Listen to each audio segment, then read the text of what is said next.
চৈত্র সংক্রান্তির সারাটা দিন আমি কিভাবে কাটালাম সেটা নিয়ে আজকের ব্লগটা সাজানো হয়েছে। Hello everyone, welcome my page. সবাই কেমন আছেন? সবাইকে জানাই শুভ সকাল। এখান থেকেই আজকের ভিডিওটা শুরু করছি।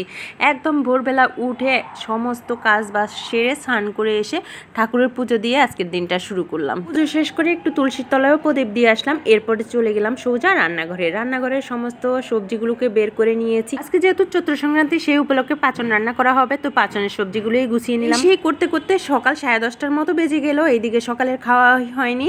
তো আজকে যেহেতু সংক্রান্তি, তো আমার ছোটবেলা থেকেই চৈত্র সংক্রান্তিতে আমরা চিড়ামুড়ি, দই, খই, নারকেল এগুলো খেয়ে আসছি। তো আজকেও সেগুলো খেয়ে নিচ্ছি আর বাচ্চাদেরকেও একটু শেখানোর চেষ্টা করছি। যদিও নীল নিহান কেউই চিড়ামুড়ি, দই, খই খায় না, তো আমরা দুজনে খেয়ে নিলাম আর কি।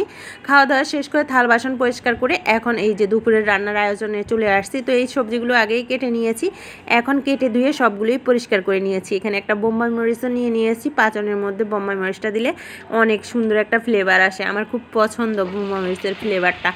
তো কথা বলতে বলতে এদিকে আমার রান্নাবান্না শুরু করে দিলাম।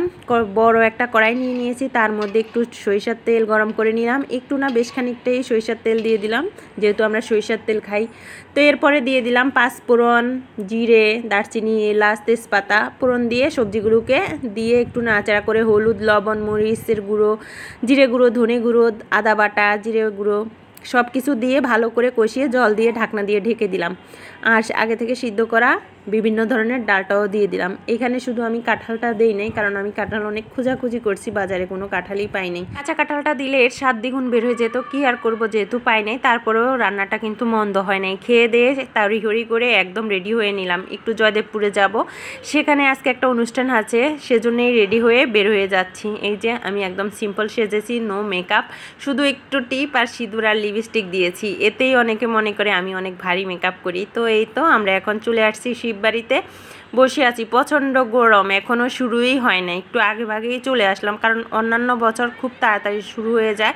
তো আজকে আমরা 2টার দিকে বাসা থেকে বেরোয় চলে আসছি, আর আস্তে আস্তে 15-20 মিনিটের মতো লেগেছে।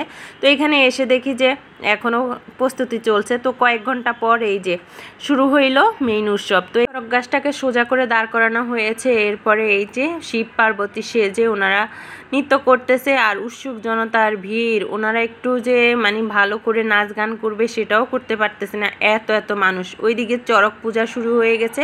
চড়ক পূজার লাস্টে এই যে সন্ন্যাসীদের পিঠে বসি গেঁথে ঘুরানো হচ্ছে এভাবে চড়ক গাছের সাথে। তো এটা দেখার জন্য কত যে লোক এসেছে দূর দূরান্ত থেকে, আর একদমই জায়গা নেই। আমি এই প্রথমবার নিজের চোখে চড়ক পুজোটা দেখলাম, এর আগে কখনো আর দেখা হয়নি। আর আমাদের এলাকাতে এই চড়ক পূজাটা হয়ও না। তো যেহেতু এই গাজীপুরে এখানে চড়ক পূজাটা হয়, সেই ক্ষেত্রে আমি এখানে আসলাম আজকে দেখার জন্য। খুবই ভালো লেগেছে। তো একদম পূজা শেষ হইতে হইতে সন্ধ্যা হয়ে গেছে। তো যেহেতু আজকে সোমবার ভোলানাথের দিন, সেজন্য বাবার সামনে একটু আমি প্রদীপ জ্বালিয়ে দিলাম আর একটু আগরবাতি দিয়ে দিলাম। তো আজকের মতো এই পর্যন্তই। কেমন লাগলে জানাবেন। ভালো থাকবেন সবাই।